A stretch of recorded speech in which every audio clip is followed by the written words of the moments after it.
Hey guys, welcome to Fazila's Artistry. In today's video, I am going to show you the precaps of this digital art I did.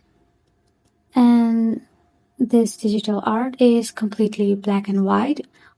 And I used only one brush tool to draw this entire painting.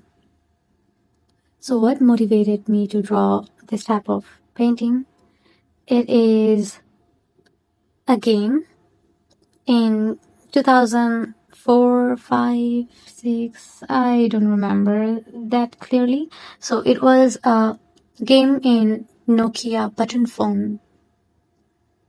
So the snake game, yeah, it is a snake game. And the snake game which was very popular in that time. The snake that always grows and grows and grows if you pass the levels. And there is a time when you hit a bigger level, the length of the snake is so big that it fills the entire screen.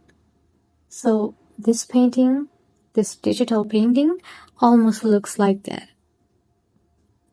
And it is inspired by that snake game in Nokia button phone that my father had.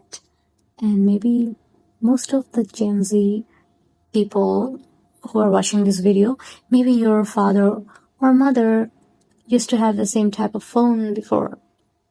So shout out to Nokia, and I really hope that this video didn't bore you that much, as it is quite monotonic. If you like this video, hit the subscribe button, and I will see you in the next video. Goodbye.